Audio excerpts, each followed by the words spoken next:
आज का टॉपिक हमारा होगा मई 2024 का संपूर्ण करंट, जिसके अंतर्गत इस मंथ का जो मोस्ट इम्पॉर्टेंट करंट है 50 से 70 करंट, उन सारे करंट को देखेंगे जो एग्जाम की दृष्टि से महत्वपूर्ण है। जिसके अंतर्गत सर्वप्रथम हम देखते हैं पहले क्वेश्चन को। 30 मई 2024 को अग्निकुल कॉस्मॉस द्वारा लॉन्च किए गए single piece 3D printed engine वाले दुनिया के पहले रॉकेट का क्या नाम है? तो इसका क्या हो जाएगा? तो अग्निबाण सॉर्टेड हो जाएगा। क्या हो जाएगा? अग्निबाण सॉर्टेड हो जाएगा। और कहाँ से ये? तो आईआईटी मद्रास के स्टार्टअप अग्निकुल कॉस्मॉस ने 3D single piece 3D engine के साथ दुनिया का पहला रॉकेट लॉन्च किया। किसने लॉन्च किया? तो आईआईटी मद्रास ने लॉन्च किया। और बात करें किसके द्वारा स्थापित किया गया था, तो 30 मई 2024 को, ठीक है, 7:30 बजे शाम आंध्र प्रदेश के श्रीहरिकोटा में अग्निकुल द्वारा स्थापित भारत के पहले निजी तौर पर विकसित लॉन्च पैड धनुष से लॉन्च किया गया है। इस चीज को आप ध्यान रखेंगे। नेक्स्ट हम देखते हैं मई 2024 में भारत के किशोर खिलाड़ी आर प्रज्ञानंद ने किस खेल के शास्त्रीय प्रारूप में दुनिया के नंबर 1 मैग्नस कार्लसन को हराया? तो दुनिया के नंबर 1 खिलाड़ी कौन है? Magnus Carlsen. और इनको किसने हराया? तो आर प्रज्ञानंद ने। और किस चीज में हराया? तो वो आपका हो जाएगा शतरंज। ठीक है। नेक्स्ट देखते हैं हम स्वदेशी रूप से विकसित भारत के ठोस चलित वायु प्रक्षेपित मिसाइल प्रणाली का नाम क्या है, जिसका Su-30 सुखोई 30 Mk1 प्लेटफॉर्म से सफलतापूर्वक परीक्षण किया गया हाल में? तो किसका परीक्षण किया गया है? तो वो आपका हो जाएगा रुद्र यम सेकंड का परीक्षण। किसके द्वारा किया गया है? तो सुखोई 30 Mk1 प्लेटफॉर्म से परीक्षण इसका किया गया है। इस चीज को आप ध्यान रखेंगे। नेक्स्ट देखते हैं हम किसके द्वारा ये विकसित है, तो इस चीज को भी आप ध्यान रखिएगा। तो ये आपका डीआरडीओ ने, ठीक है, उड़ीसा में इसको प्रक्षेपित किया है और डीआरडीओ द्वारा विकसित है। इस चीज को आप ध्यान रखिएगा। अगला हमारा हो जाएगा 2023 में संयुक्त राष्ट्र संघ लैंगिक अधिवक्ता ऑफ द ईयर के रूप में किसे सम्मानित किया गया, नामित किया गया? तो ये आपका हो जाएगा मेजर राधिका सेन को। किस रूप में नामित किया गया? तो संयुक्त राष्ट्र संघ लैंगिक अधिवक्ता ऑफ द ईयर के रूप में इन्हें नामित किया गया है। नेक्स्ट देखेंगे हम भारत मौसम विज्ञान विभाग ने 29 मई 2024 को मुंगेशपुर दिल्ली में 52.9 डिग्री सेल्सियस तापमान रीडिंग के बारे में क्या स्पष्ट किया? तो हाल ही में दिल्ली का मुंगेशपुरी जो है इलाका, वहाँ पे कितना टेम्परेचर दर्ज किया गया? तो 52.9 डिग्री सेल्सियस टेम्परेचर वहाँ पे दर्ज किया गया। और इस मामले में क्या तर्क दिया गया? तो इस मामले या तो सेंसर त्रुटि की बात की गई और या स्थानीय कारक कोई हो सकता है। इस चीज को स्पष्ट किया गया। अगला हम देखेंगे भारतीय पर्वतारोही सत्यदीप गुप्ता ने कौन सा ऐतिहासिक उपलब्धि हासिल की है? तो इनके द्वारा कौन सी उपलब्धि हासिल की गई है? तो एक सीजन में 2 बार माउंट एवरेस्ट और माउंट ब्लासो पर चढ़ने वाले पहले व्यक्ति के रूप में ये उपलब्धि हासिल किए हैं। 2024 में लिथुआनिया के राष्ट्रपति के रूप में किसे चुना गया? तो वो आपका हो जाएगा गीतानास नौसेदा को लिथुआनिया का राष्ट्रपति के रूप में चुना गया है। अगला हम देखेंगे भारत के पहले क्वांटम डायमंड माइक्रोचिप इमेजिंग विकसित करने के लिए किन 2 संगठनों ने साझेदारी की? तो किसके द्वारा ये साझेदारी विकसित की गई है? तो ये आपका हो जाएगा टाटा कंसल्टी सर्विसेज यानी कि टीसीएस और आईआईटी बम्बे द्वारा साझेदारी से विकसित की गई है। क्या विकसित की गई है? तो ये भारत का पहला क्वांटम डायमंड माइक्रोचिप इमेजर विकसित किया जा रहा है इनके द्वारा। अगला हम देखेंगे 77वीं विश्व स्वास्थ्य सभा, ठीक है, में समिति ए के अध्यक्ष के रूप में किसे चुना गया है? तो डब्ल्यूएचओ द्वारा चुना गया है। और किसे चुना गया है? तो ये आपका अपूर्व चंद्रा को चुना गया है। ये भारत के केंद्रीय स्वास्थ्य सचिव के रूप में थी। अगला हम कार्यक्रम देखेंगे क्वेश्चन आईपीएल 2024 में सबसे अधिक रन बनाने के लिए किस खिलाड़ी ने ऑरेंज कप जीता? तो कौन हो जाएंगे? तो वो आपका विराट कोहली हो जाएंगे। और इन्होंने कितना रन बनाया? तो टोटल 741 रन बनाया। और विराट कोहली किस टीम से संबंधित है? तो ये हो जाएगा रॉयल चैलेंज बेंगलुरु से यानी कि आरसीबी से है। अगला हम देखेंगे आईपीएल 2024 में सर्वाधिक विकेट लेने पर पर्पल कैप किसने जीता? तो ये किसके द्वारा जीता गया? तो हर्षल पटेल द्वारा जीता गया है। और हर्षल पटेल कहाँ के हैं, किस टीम के थे? तो ये आपका ध्यान रखिएगा, तो पंजाब किंग्स के थे। और इन्होंने कितने विकेट के साथ? तो 24 विकेट इन्होंने लिया। अगला हम देखेंगे एक सीजन में 3 बार माउंट एवरेस्ट पर चढ़ने वाली पहली महिला कौन बनी है?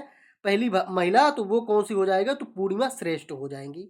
ये एक सीजन पर माउंट एवरेस्ट पर चढ़ने वाली, ठीक है, पहली महिला बनी है। और कहाँ की है तो गोरखा नेपाल की 32 वर्षीय पर्वतारोही और एक फोटो जर्नलिस्ट पूर्णिमा श्रेष्ठ एक ही सीजन में कितनी बार चढ़ी हैं तो 3 बार। और कहाँ की है तो नेपाल की है। इस चीज को आप ध्यान रखिएगा। नई WIPO, ठीक है, बौद्धिक संपदा संगठन द्वारा, ठीक है, संधि में पहली बार किस पहलू को शामिल किया गया है तो कौन सी पहलू शामिल किया गया है तो बौद्धिक संपदा, अनुवांशिक संसाधनों और पारंपरिक ज्ञान के बीच इंटरफेस को शामिल किया गया है। किसमें शामिल किया गया है तो ये बौद्धिक संपदा संगठन की पहली संधि के तहत इसे शामिल किया गया है। अगला हम देखेंगे, हाल ही में 77वें कांस फिल्म महोत्सव में सर्वश्रेष्ठ अभिनेत्री के रूप में पुरस्कार किसने जीता तो ये कौन हो जाएगा तो अनुसुईया सेन गुप्ता हो जाएगा। ठीक है, ये फ्रांस में जो कान फिल्म फेस्टिवल हुआ है इसमें पहली महिला अगर देखा जाए, ठीक है, सर्वश्रेष्ठ अभिनेत्री का पुरस्कार जीतने वाली पहली भारतीय महिला कौन है तो ये अनुसुईया सेन गुप्ता है। और ये कांस फिल्म फेस्टिवल जो है ये कहाँ होता है तो ये फ्रांस में होता है। इस चीज को भी आप ध्यान रखिए। अनुसुईया सेन गुप्ता जो हाल ही में कांस फिल्म फेस्टिवल में, ठीक है, सर्वश्रेष्ठ अभिनेत्री का पुरस्कार जीता, वो किस फिल्म के लिए जीता तो इनकी फिल्म का नाम क्या था तो द सेमलेस इनकी फिल्म का नाम था। और किसके द्वारा निर्देशित की गई थी ये तो ये निर्देशित की गई थी, इसके निर्माता कौन थे तो निर्माता थे कॉन्स्टेंटिन बोनाजो, ठीक है, कॉन्स्टेंटिन बेनाजो द्वारा लिखित और निर्देशित द सेमलेस। ठीक है, इस चीज को आप ध्यान रखिए।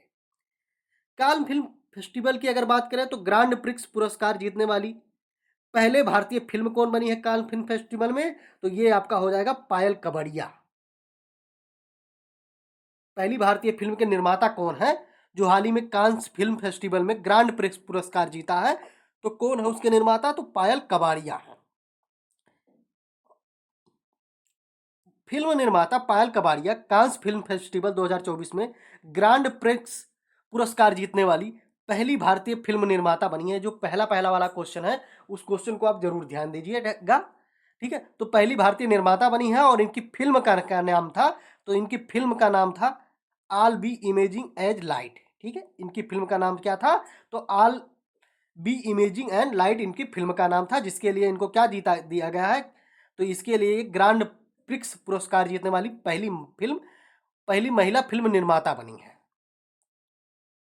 26 मई 2024 को ताशकंद यानी कि उज्बेकिस्तान में एशियाई चैंपियन में स्वर्ण पदक जीतने वाले भारत के पहले जिम्नास्ट कौन बने हैं तो ये आपका दीपक कर्माकर हो जाएगा। दीपक कर्माकर क्या बने हैं तो दीपक कर्माकर उज्बेकिस्तान यानी कि ताशकंद में एशियाई चैंपियन में स्वर्ण पदक जीतने वाले पहले भारतीय जिम्नास्ट बने हैं। अगला हम देखते हैं 2024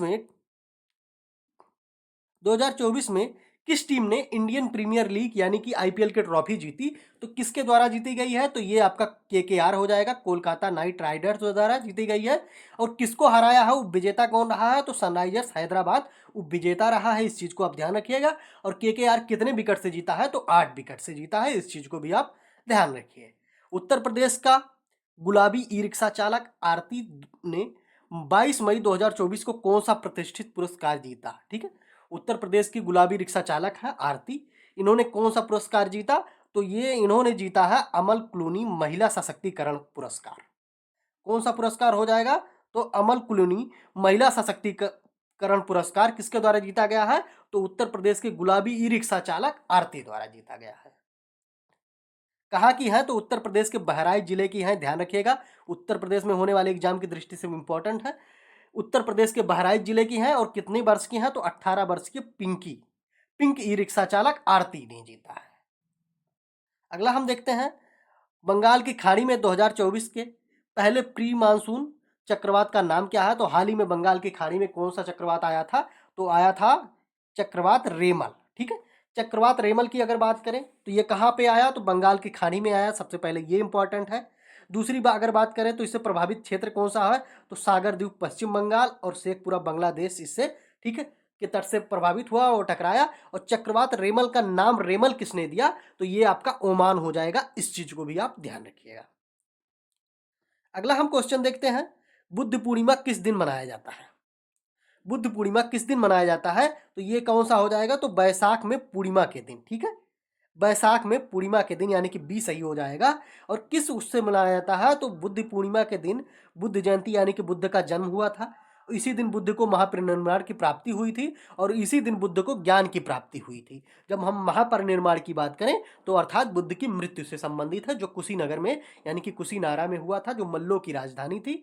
ठीक है, और कब हुआ था? तो बुद्ध पूर्णिमा के दिन हुआ था। और मई 2023 में, ठीक है, मई 2024 में किस मई को? तो 23 मई को बुद्ध पूर्णिमा के रूप में मनाया गया है। इस चीज को भी आप ध्यान रखिएगा। नेक्स्ट हम देखते हैं, तीसरी बार अंतरिक्ष में उड़ान भरने वाली भारतीय मूल के अंतरिक्ष यात्री का क्या नाम है? तो ये कौन है जो तीसरी बार भारतीय, ठीक है, अंतरिक्ष में उड़ान भरने वाले भारतीय मूल के अंतरिक्ष यात्री हैं? तो वो आपका सुनीता विलियम्स हो जाएगा। सुनीता विलियम्स अपनी आगामी मिशन के लिए किस अंतरिक्ष यान का संचालन करेंगी? तो इनके द्वारा किस अंतरिक्ष यान का संचालन किया जाएगा? तो वो आपका हो जाएगा Boeing star line. Boring star line का संचालन करेंगी। अगला हम देखते हैं, भारतीय रिजर्व बैंक ने लेखांकन वर्ष 2023-24 के लिए केंद्र सरकार को अधिशेष के रूप में कितनी राशि हस्तांतरित करने को मंजूरी दी है? तो इनके द्वारा कितनी राशि हस्तांतरित की जाएगी आरबीआई द्वारा केंद्र सरकार को? तो वो आपका हो जाएगा 2.11 लाख करोड़ रुपए की राशि हस्तांतरित की जाएगी। 22 मई 2024 को वियतनाम के अगले राष्ट्रपति के रूप में किसे मंजूरी दी गई है? तो वियतनाम के अगले राष्ट्रपति कौन बने हैं? तो वो आपका हो जाएगा तो लैम, जो है वो वियतनाम के अगले राष्ट्रपति के रूप में निर्वाचित हुए हैं। नेक्स्ट हम क्वेश्चन देखते हैं, ऋषि सुनक ब्रिटेन में किस राजनीतिक दल से संबंधित है? ऋषि सुनक ब्रिटेन में किस राजनीतिक दल से संबंधित है? तो इनका कौन सी पार्टी से है? तो कंजर्वेटिव पार्टी से है। इस चीज को याद रखिएगा। और ब्रिटेन में हाल ही में चुनाव होने वाला है, इसलिए ये इंपॉर्टेंट है। नेक्स्ट हम देखते हैं, आतंकवाद विरोधी दिवस के रूप में, ठीक है, किस तिथि को मनाया गया? तो हो जाएगा 21 मई को आतंकवाद विरोधी दिवस के रूप में मनाया गया। और क्यों मनाया गया है? ठीक है, तो किसकी पुण्यतिथि थी 21 मई को? तो वो आपका हो जाएगा राजीव गांधी की। ठीक है, राजीव गांधी की पुण्यतिथि थी। और इनके पुण्यतिथि पे कौन सा दिवस के रूप में मनाया गया? तो आतंकवाद विरोधी दिवस के रूप में मनाया गया। क्योंकि इनकी क्या हुई थी? तो 21 मई 1991 को श्री पेरुम्बद्रम गांव चेन्नई के पास में liberation tigers of the Tamil Jhelum ने आत्मघाती हमलावर द्वारा इनकी हत्या हुई थी। तो इस वजह से मनाया जाता है आतंकवाद विरोधी दिवस। कब? 21 मई।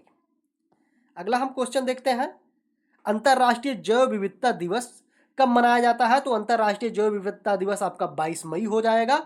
और 22 मई को अंतरराष्ट्रीय जैव विविधता दिवस मनाया जाता है। और किस लिए मनाया जाता है? तो 22 मई को 1992 को जैविक विविधता पर कंजर्वेशन यानी कि सीबीटी को अपनाने के याद में मनाया जाता है।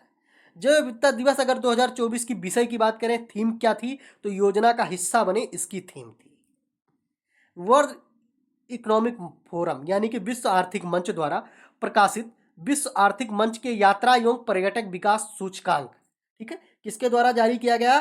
तो विश्व इकोनॉमिक फोरम यानी कि वर्ल्ड इकोनॉमिक फोरम WEO द्वारा जारी किया गया। क्या जारी किया गया? तो विश्व आर्थिक मंच के यात्रा एवं पर्यटक विकास सूचकांक जारी किया गया। और इस सूचकांक में भारत की रैंक क्या है? तो ये हो जाएगा 39वां रैंक भारत को प्राप्त हुआ है।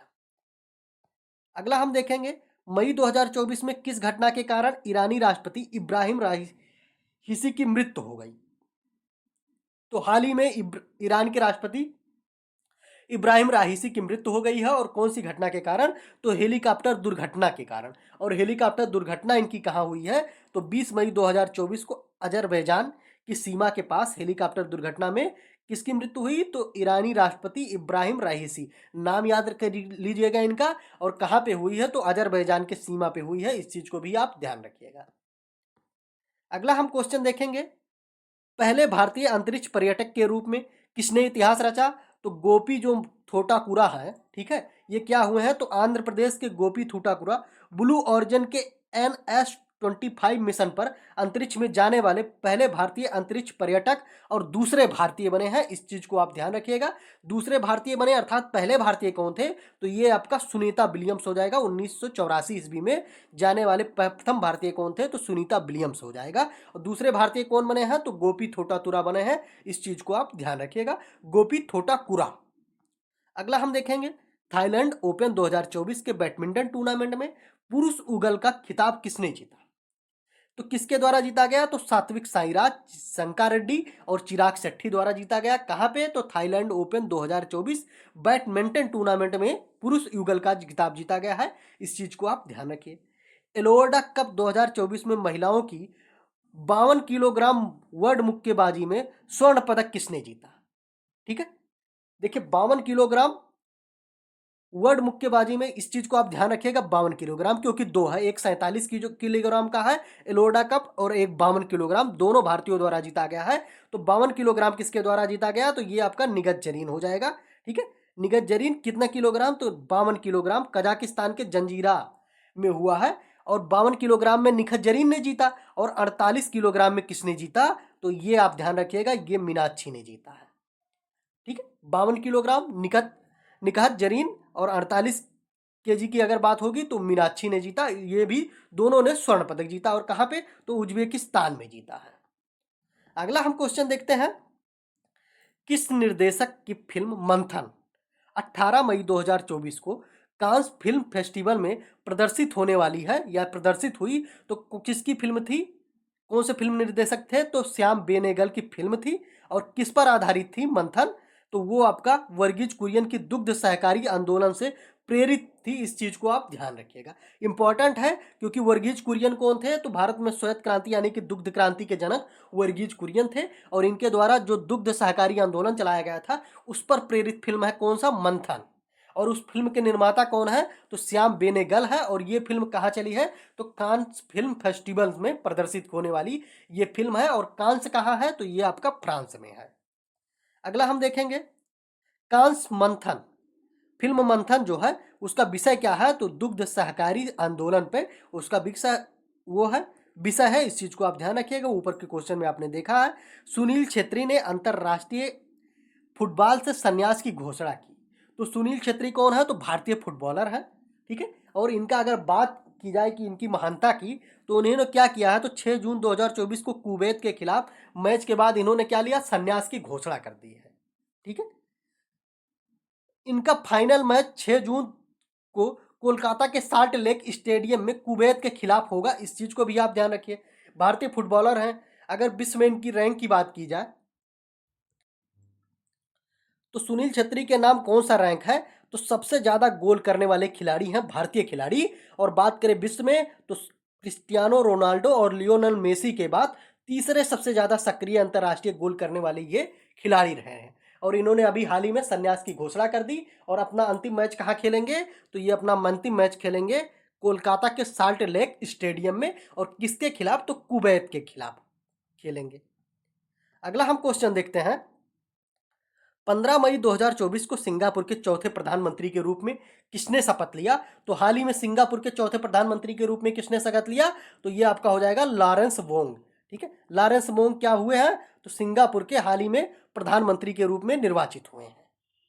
अगला हम देखेंगे, विश्व महिला एकल टेबल टेनिस रैंकिंग में शीर्ष 25 में जगह बनाने वाली पहली भारतीय महिला कौन बनी है? तो ये आपका मनिका बत्रा हो जाएगा। मनिका बत्रा विश्व महिला एकल टेबल टेनिस रैंकिंग में शीर्ष 25 में जगह बनाने वाली पहली भारतीय महिला बनी है। मई 2024 का करंट जो है बहुत ही इंपॉर्टेंट है। इसमें आप इस चीज को देखे होंगे कि पहली भारतीय विश्व में पहले अंतरिक्ष यान, ये सारी क्वेश्चन बहुत ज़्यादा हैं।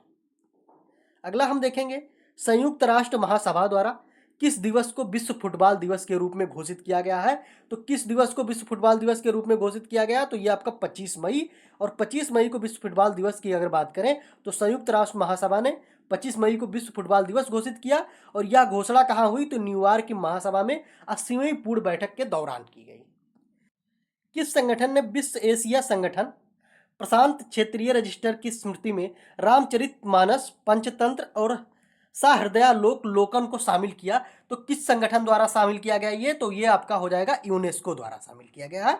मेघालय के उमरोई में 13 मई से 26 मई तक संयुक्त सैन्य अभ्यास हुआ है, जिसका नाम क्या था? शक्ति। और इसका कौन सा संस्करण हुआ है? तो 7वां संस्करण हुआ है। और भारतीय सेना के साथ किस देश की टुकड़ी ने इसमें भाग लिया? तो इसके फ्रांस की टुकड़ी ने भाग लिया। और कौन सा संस्करण था? शक्ति का 7वां संस्करण। भारत फ्रांस कहाँ पे? उमरोई यानी कि मेघालय में हुआ है। और कौन सा था? तो भारत फ्रांस था। इसका नाम क्या था?